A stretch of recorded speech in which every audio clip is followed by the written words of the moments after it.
Right ఇక మరో breaking news చూస్తున్నాం. పార్వతీపురం మన్యం జిల్లాలో మోందా తుఫాన్ అపార నష్టం కలిగించింది. పంటలు వరద నీటిలో మునిగిపోయాయి. ఇక వరి చేలు నేలకురిగాయి. భారీగా నష్టపోయామని రైతులు ఆవేదన చెందుతున్నారు.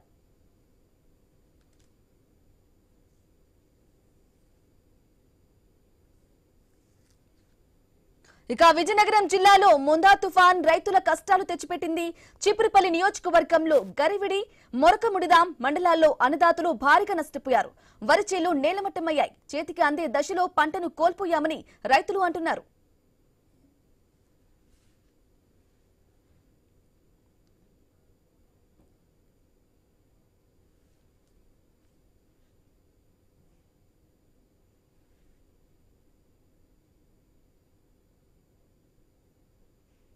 రైట్గా పార్వతీపురం మన్యం జిల్లాలో మోందా తుఫాన్ ఎఫెక్ట్ క్లియర్ గా కనిపిస్తోంది. రైతులకు అపార నష్టం కలిగించింది.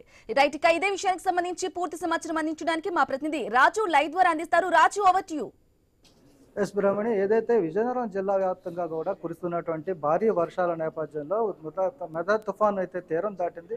ఆ తీరం దాటిన క్రమంలో కూడా ఈదురుగాలు భారీగా వేసుకుంటూ చెట్లు కూడా నేలకొల్లాయి. నదులు ప్రస్తుతం వరద నీటితో పొంగు పొరులుతున్న నేపథ్యంలోనే పొలాలకు కూడా పంట నష్టం చాలా తీవ్రంగా ఏర్పడిందని చెప్పి రైతులైతే ఆవేదన వ్యక్తం చేస్తున్నారు. ముఖ్యంగా చూసుకుంటే పార్వతీపురం మన్యం జిల్లాలో ఉన్నటువంటి గరుగుబెల్లి, కురుపాము, పార్వతీపురం చుట్టుపక్కల ఉన్నటువంటి మండలాల్లో ఉన్నటువంటి పొలాలన్నీ కూడా పంటలో నీట మునిగి వరిచేలు చేతికి అందినచ్చినటువంటి పంట ఏదైతే ఉందో అది ఇప్పుడు పూర్తిగా నేలమట్టలు కావడంతో రైతులైతే ఆవేదన వ్యక్తం చేస్తున్నారు. మరోవైపు చూసుకుంటే చీపురుపల్లి నియోజకవర్గంలో ఉన్న విజయనగరం జిల్లా చీపురుపల్లి నియోజకవర్గంలో ఉన్నటువంటి మెరకముడిదమ్ము, గొర్రెల, చీపురుపల్లి, గరిబిడి మండలాల్లో ఉన్నటువంటి పంట పొలాలు కూడా తీవ్రంగా నష్టం కలిగింది. దాదాపు 100 ఎకరాలు అయితే నీటిలో మునిగి పంట నష్టం అయితే ఏర్పడిందని చెప్పి రైతులు ఆవేదన వ్యక్తం చేస్తున్నారు. మరోవైపు ఇప్పటికే పంట నష్టం అంచనాలు వేయాలంటూ కూడా అధికారులకైతే ప్రజాప్రతినిధులు, మంత్రులు కూడా సూచనలు చేసిన నేపథ్యంలోనే ఈ పంట నష్టాన్ని పరిహారాన్ని కూడా ఇవ్వాలని చెప్పి త్వరగా అంచనా వేసి నష్టపరిహారం చెల్లించాలని చెప్పి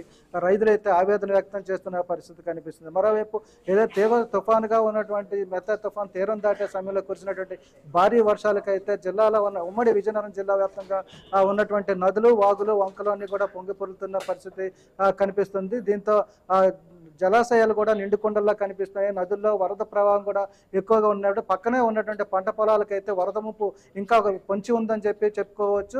అధికారులు చర్యలు తీసుకోవాలని చెప్పి చెరువులకు గంటలు అవసరమైతే గండి కొట్టి నీటిని అయితే వెనక్కి పంపించాలని కూడా రైతులు కోరుతున్న పరిస్థితి కనిపిస్తుంది. ఈ నేపథ్యంలో రాబోయే రోజుల్లో పంట మరింత తీవ్ర నష్టపోకుండా కూడా అధికారులు చర్యలు చేపట్టాలని చెప్పి రైతులు కోరుతున్న పరిస్థితి కనిపిస్తుంది.